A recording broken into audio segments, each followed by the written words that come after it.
मुझसे गलती हो गई, अब मैं ऐसा कभी नहीं करूँगा, मुझे माफ कर दीजिए। मदन ये कहकर किशोर का पैर पकड़ लेता है। ठीक है मदन बेटा, तुम्हें अपनी गलती का एहसास है, मेरे लिए इससे बड़ी बात और क्या हो सकती है। ठीक है, मैं तुम्हें माफ कर देता हूँ। फिर किशोर अपने बैल को लेकर घर में रहने लगता है। फिर एक दिन मदन सुलोचना से कहता है। सुलोच किशोर अपनी पत्नी के शव के पास बैठकर फूट फूट कर रो रहा था। हे भगवान, ये क्या हो गया। मदन की माँ, क्या हुआ, उठो ना। अरे मदन, जल्दी आकर देख, क्या हो गया तेरी माँ को। ये उठ नहीं रही है। मैं क्यों जाऊं? आपको पहले ही बोला था कि अपनी जमीन मेरे नाम करो, आपने नहीं किया, तो समझो हमें कोई मतलब नहीं है। कुछ भी हो जाए हमें कोई फर्क नहीं पड़ता है। अरे बहू, तुम तो आकर देखो ना, क्या हो गया है तुम्हारी माँ को, ये उठ नहीं रही है। जल्दी आओ, मेरी मदद करो, मैं अकेले क्या करूं। लेकिन मदन और सुलोचना उसकी तरफ देखते भी नहीं हैं और कुछ घंटे ऐसे ही गुजर जाते हैं। हे भगवान, मैंने ऐसा कौन सा कर्म किया कि मेरे नसीब में ऐसे बहू बेटे आए। मेरी पत्नी मर गई और इन लोगों ने एक झलक भी नहीं देखा। अब मैं क्या करूं? कौन मेरी मदद करेगा? अगर इतना ही हमसे नफरत है तो क्यों घर में रहना चाहते हो? छोड़कर चले जाओ और अपनी जिंदगी जियो, हमें कोई फर्क नहीं पड़ता। तुम कैसी बातें कर रही हो बहू? ये घर मेरा भी है, मैं इसे छोड़कर कहाँ जाऊं? मैं अपना घर नहीं छोड़ सकता, मैं अपनी पत्नी की यादों को छोड़कर नहीं जा सकता हूँ। फिर किशोर अपनी पत्नी को जैसे तैसे उठा लेता है और उसका अंतिम संस्कार कर देता है और फूट फूट कर रोता है। फिर शाम को किशोर थक हार कर घर लौटता है। बहू, मुझे भूख लगी है, कुछ खाने को दे दो।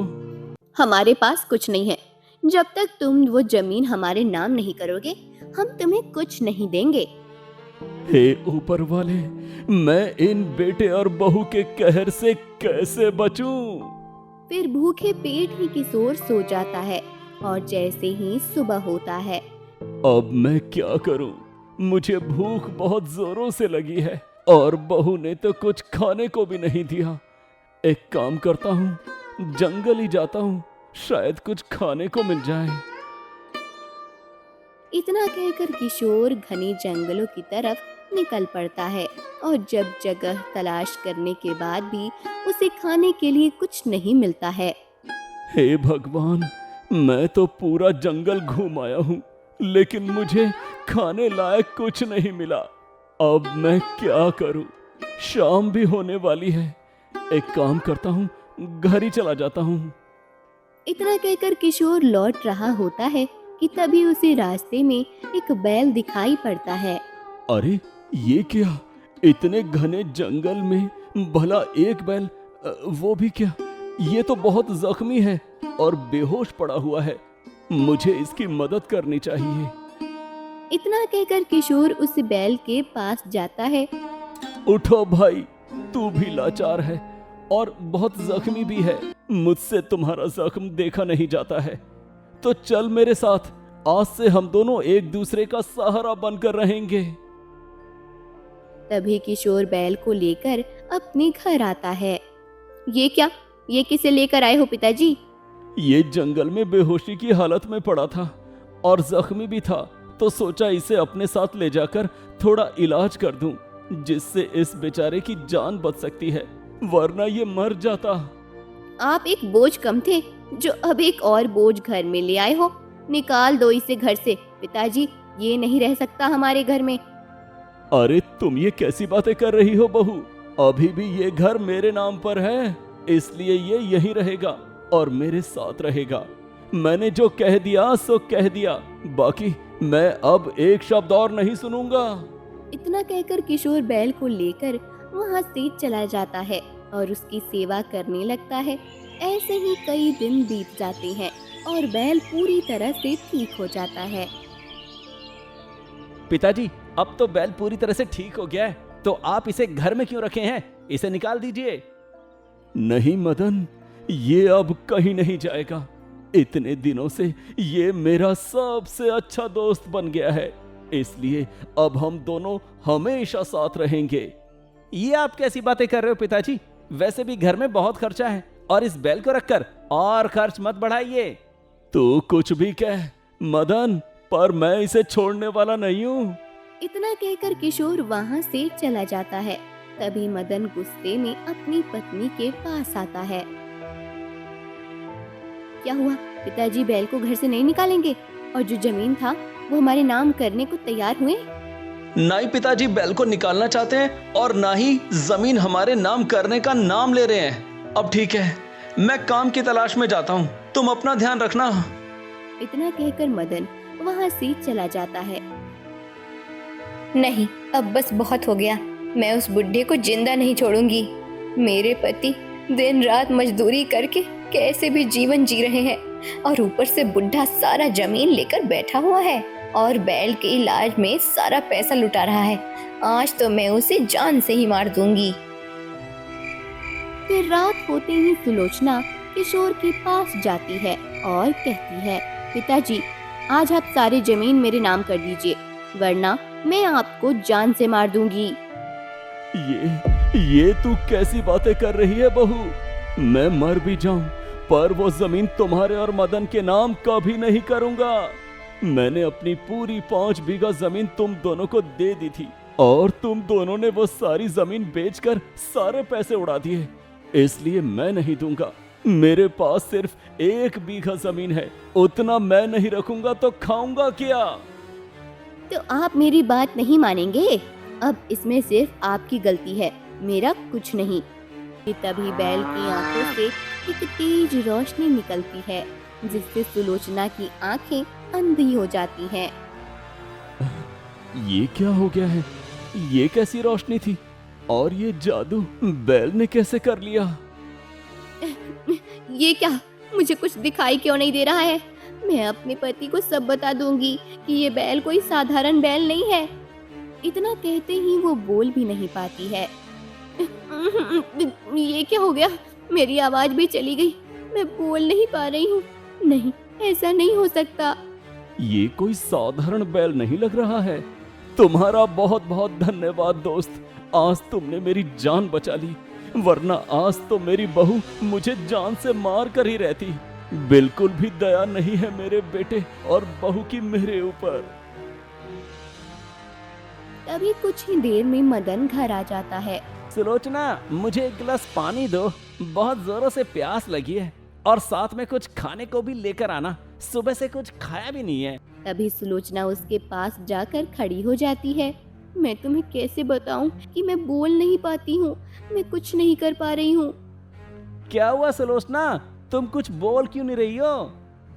तभी सुलोचना की आंखों से आंसू गिरने लगते हैं। जरूर पिताजी ने तुम्हारे साथ कुछ किया है, इसलिए तुम बोल नहीं पा रही हो। रुको, मैं अभी उनकी खबर लेता हूँ। इतना कहकर मदन गुस्से में किशोर के पास जाता है।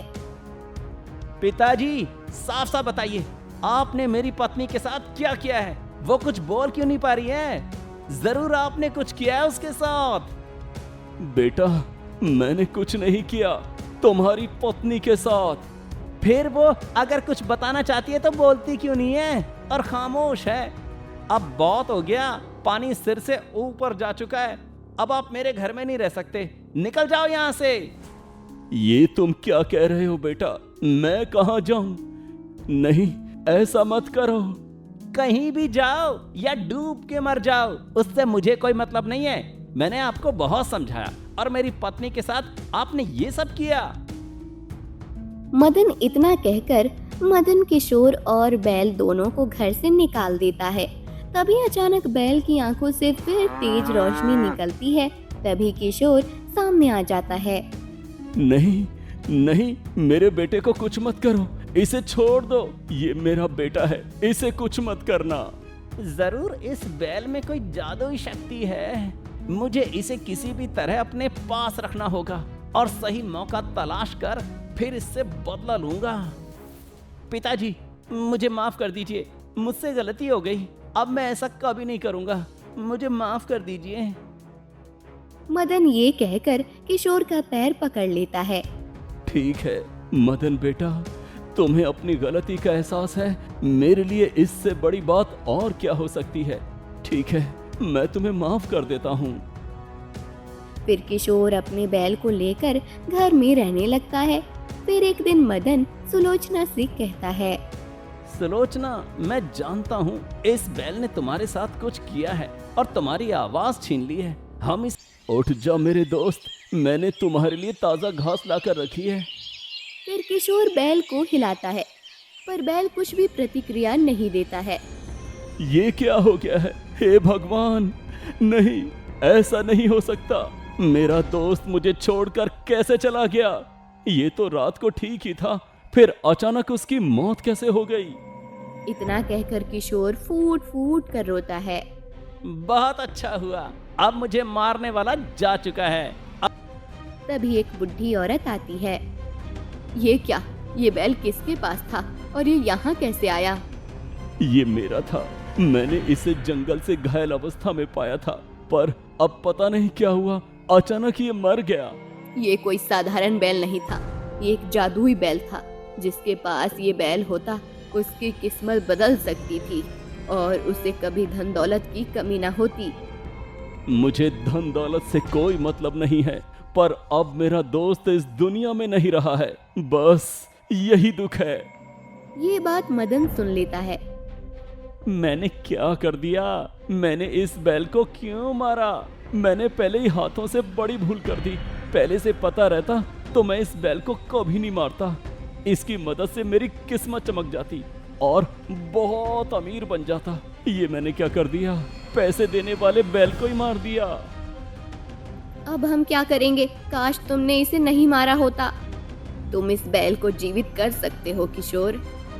बताओ, मैं जरूर करूंगा, मैं अपने दोस्त को जीवित करूंगा। बताओ क्या उपाय है? जंगल में एक विचित्र तरह का बीज है जो धरती से निकलता है। ये बीज रात के समय ही निकलता है और उसे यदि तुम ले आओगे तो बैल फिर से जीवित हो सकता है, पर रात में जंगल में जंगली जानवरों से भरा होता है। मैं इसे जरूर जीवित करूंगा, नहीं तो मैं खुद भी मर जाऊंगा। इसके सिवा तो मेरा कोई भी नहीं था। मैं ये कोशिश करूंगा और ये बीज लेकर आऊंगा, क्योंकि ये मेरे जीने का सहारा था। इतना कहकर किशोर घने जंगलों की तरफ निकल पड़ता है और कई घंटे सफर करने के बाद वो थक कर एक जगह बैठ जाता है। मैं जंगल में और कितनी दूर जाऊंगा? अब मुझे प्यास और थकान सता रही है। तभी अचानक एक रोता हुआ खरगोश देखता है। अरे, ये तो एक खरगोश है। ये इतना रो क्यों रहा है? मुझे इसकी मदद करनी चाहिए। इतना कहकर किशोर उस खरगोश के पास जाता है। बोलो दोस्त, तुम क्यों रो रहे हो? मैं तुम्हारी क्या मदद कर सकता हूँ? तुम मेरी मदद करोगे? मेरी पत्नी मुसीबत में है, तुम उसे बचा लो, वरना वो मुझसे हमेशा के लिए दूर हो जाएगी। तुम तो इंसानों की तरह बातें कर रहे हो, तुम कोई मामूली खरगोश नहीं लग रहे हो।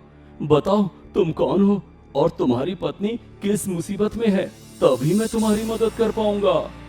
मैं साधारण खरगोश नहीं हूँ, मैं परीलोक का रहने वाला हूँ। मैं और मेरी पत्नी आज जंगल में घूमने आए थे, तभी कुछ बदमाश खरगोशों ने मेरी पत्नी को जबरदस्ती पकड़ लिया और उसे एक सुरंग में कैद कर दिया है।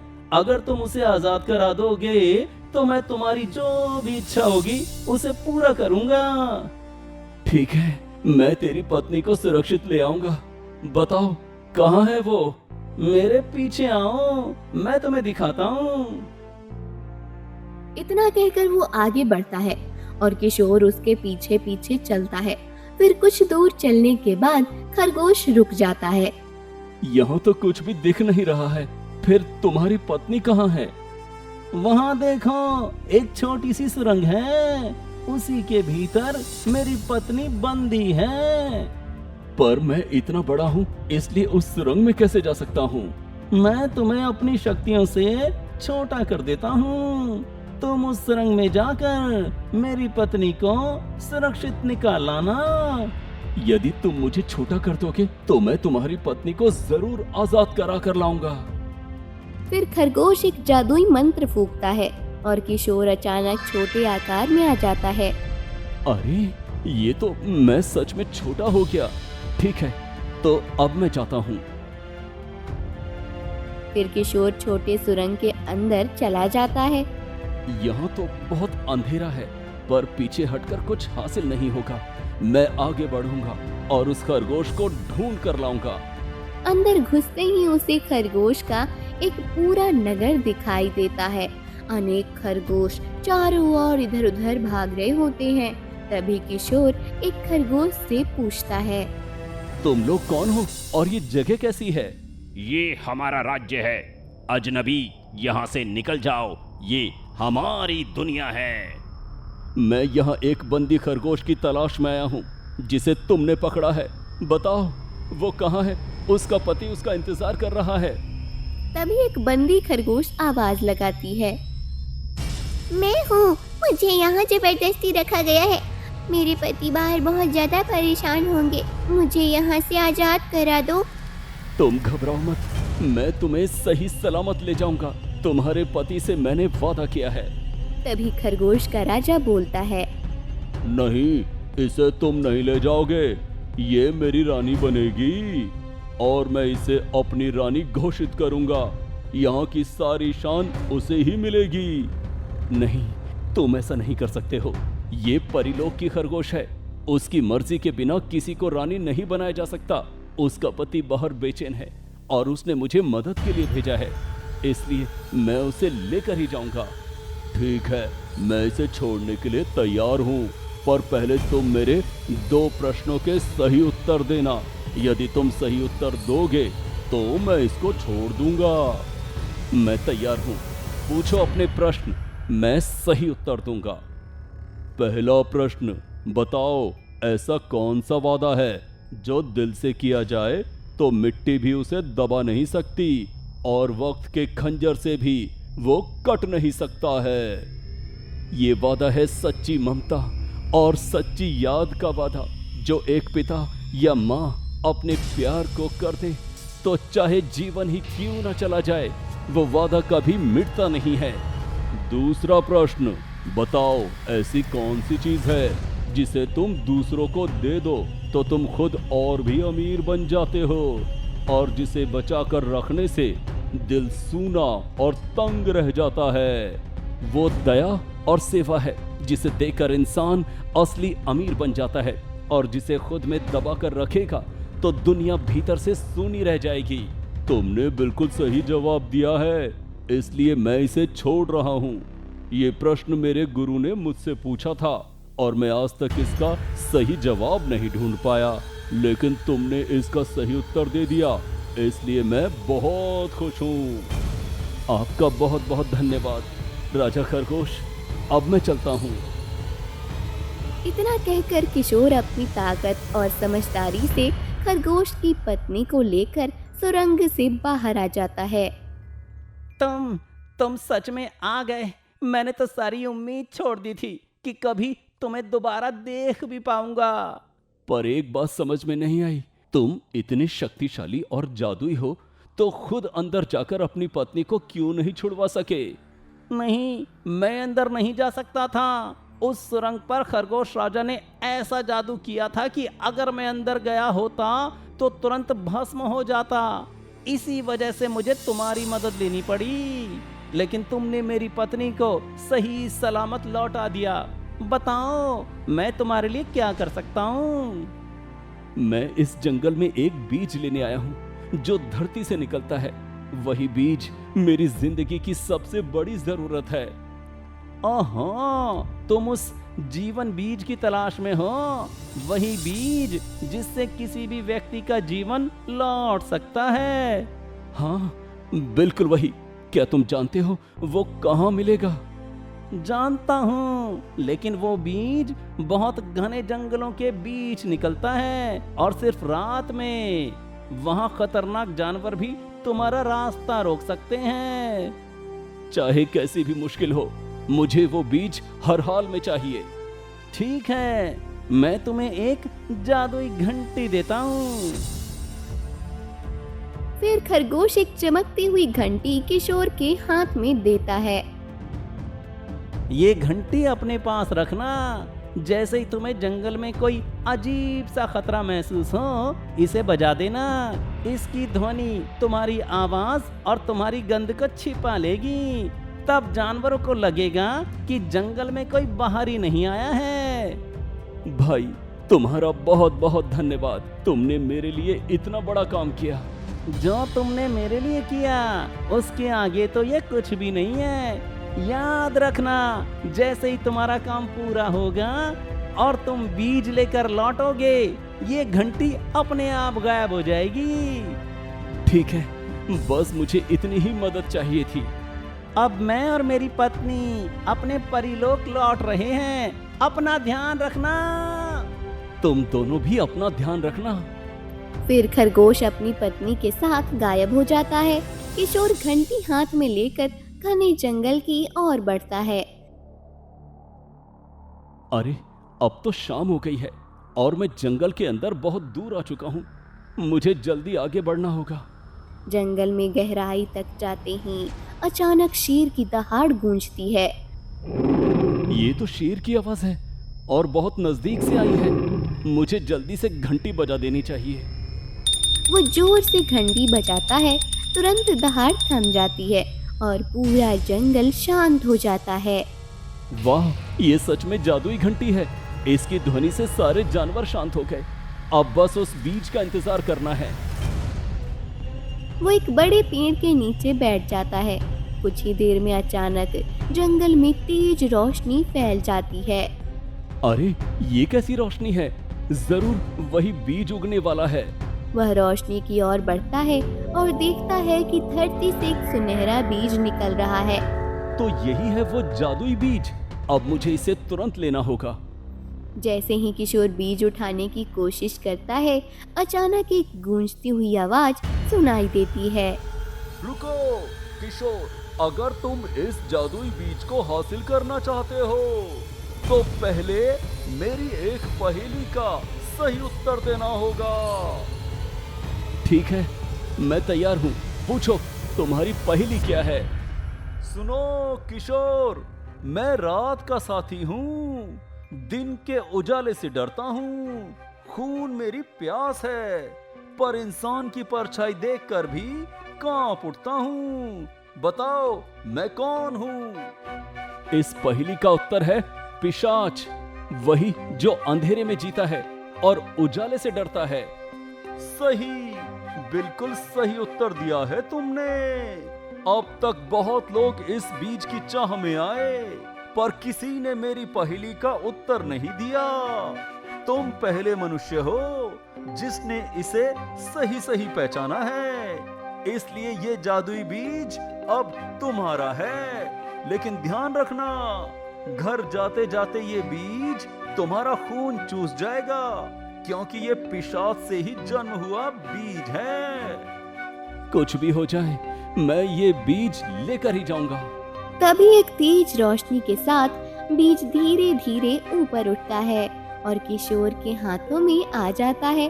आखिरकार ये वही बीज है जिसकी वजह से मैं यहाँ तक आया हूँ। अब मैं अपने बैल को जिंदा कर पाऊंगा और उसके बिना जीने का कोई अर्थ भी नहीं था।